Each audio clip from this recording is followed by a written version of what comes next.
عبادت کا اصل مزہ روح کی ہنڈیا کب پکے گی۔ ایک دن محلے میں باورچی کے پاس بیٹھا تھا، دل بہت بے چین تھا۔ میں نے باورچی سے سوال کیا، یار میں نمازیں پڑھتا ہوں، روزے رکھتا ہوں، کوئی برا کام نہیں کرتا، پھر بھی تنگ دستی رہتی ہے، رب کے ہاں بات نہیں بنتی۔ باورچی کہنے لگا، باؤ جی ذرا ہنڈیا پکا لیں، پھر اس پر بات کرتے ہیں۔ یہ کہہ کر باورچی نے ہنڈیا چولہے پر رکھی،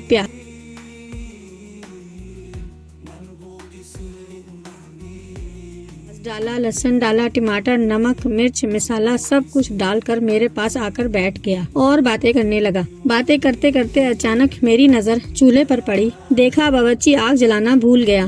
میں نے اس کی توجہ دلائی تو کہنے لگا، باؤ جی ہنڈیا میں سب کچھ تو ڈال ہی دیا ہے، پک جائے گی۔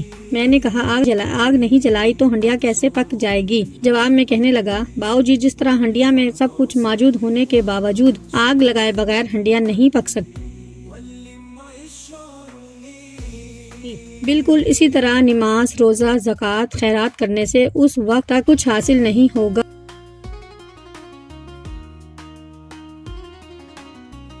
جب تک اپنے وجود کو تقویٰ، پرہیزگاری کی آگ پر نہیں چڑھاؤ گے۔ یہ آگ آپ کے ضمیر اور کردار نے لگانی ہے۔ غصہ، غیبت، حرص، منافقت، ہوس اور بغض سے جان چھڑاؤ۔ اپنی ذات کو مخلوق کی خدمت کا تڑکا لگاؤ، تب جا کر وجود کی ہنڈیا پکے گی، پھر بات بنے گی، پھر اللہ سے رابطہ ہوگا۔ رب کریم سے دعا ہے کہ وہ ہم سب کے دینی و دنیاوی معاملات سیدھے رکھے، آمین یا رب العالمین۔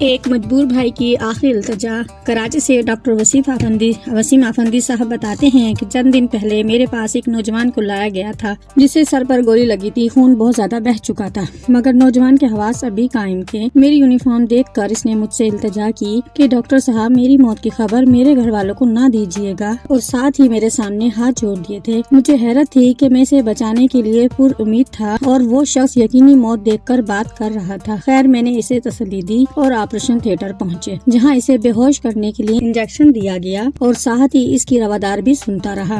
کہانی سناتے سناتے لڑکا بے ہوش ہو گیا اور اسی بے ہوشی کے دوران اس کی موت ہو گئی، مگر اس کی موت مجھے جھنجھوڑ کر رکھ گئی، شاید پڑھنے والوں کو بھی جھنجھوڑ دے۔ اس لیے واقعہ بتا رہا ہوں کہ جب لڑکے نے التجا کی کہ میری موت کی خبر میرے گھر والوں کو نہ دیجیے گا بلکہ لاش ایدی سینٹر یا چھپا کے حوالے کر دیجیے گا، صاحب فوت ہو چکے ہیں۔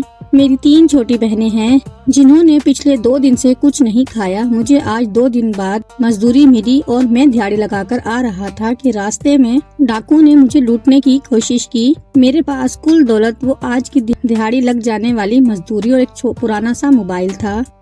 اگر صرف میری بات ہوتی تو شاید میں 1300 روپے ڈاکوؤں کو دے دیتا، مگر مجھے پتا تھا گھر میں 2 دن سے بھوکی بیٹھی میری بہنیں روٹی کے انتظار میں میری راہ دیکھ رہی ہیں۔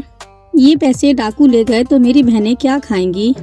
جبکہ یہ لوگ خوف خدا سے آ رہی ہیں، یہ تو کسی اور کو بھی لوٹ لیں گے، لہٰذا میں نے مزاحمت شروع کر دی اور ان ظالموں نے محض اس 1300 روپے کی خاطر مجھے گولی مار دی۔ ڈاکٹر صاحب مجھے پتا ہے میں مر جاؤں گا، مگر مجھے فکر ہے کہ میرے گھر والے جن کے پاس روٹی تک کے پیسے نہیں ہیں، وہ میرے لیے کفن کے پیسے کہاں سے لائیں گے، قبر کے پیسے کہاں سے لائیں گے، لہٰذا میرے گھر والوں کو میری موت کی خبر نہ دی جائے۔ ساتھ اس نے جیب میں ہاتھ ڈال کر پیسے اور موبائل میرے ہاتھ پر رکھتے ہوئے گھر کا ایڈریس بتایا اور کہا یہ پیسے گھر پہنچا دینا اور یہ موبائل بیچ کر میری چھوٹی بہن کو نئی جوتی خرید دینا۔ بہت دنوں سے ضد کر رہی تھی، اگر میری والدہ کا حوصلہ بلند ہوا تو انہیں تسلی دیتے ہوئے میری موت کی خبر دے دینا، ورنہ کہہ دینا آپ کا بیٹا کسی دوسرے شہر مزدوری کے لیے چلا گیا ہے۔ اس کے ساتھ ہی وہ نوجوان حالت غنودگی میں چلا گیا اور وہیں سے موت کی آغوش میں جا پہنچا۔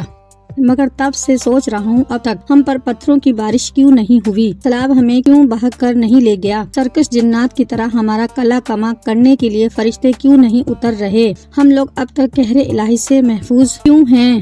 جبکہ مسلمانوں والے اعمال ہماری اکثریت کب کی چھوڑ چکی ہے۔ بددیانت حکمران، بددیانت عوام، لٹیرے حکمران، لٹیری عوام، قاتل حکمران، قاتل عوام۔ دوسری طرف اسلام نے ایک مسلمان پر دوسرے مسلمان کی جان و مال عزت کو حرام قرار دیا ہے۔ انہی سوالات کو سوچتے ہوئے میں نے ہر چیز نوجوان کے گھر والوں تک پہنچائی، اپنی جیب سے کفن دفن کا انتظام کیا، ان لوگوں کے لیے مناسب روزگار بنا کر بہت جلد یہ ملک چھوڑ کر بما فیملی کسی اور ملک منتقل ہو رہا ہوں، کیونکہ جتنی شدت سے اہلیان پاکستان قہر خدا کو آواز دے رہے ہیں، مجھے نہیں لگتا ان لوگوں کو توبہ کی مہلت بھی مل پائے گی۔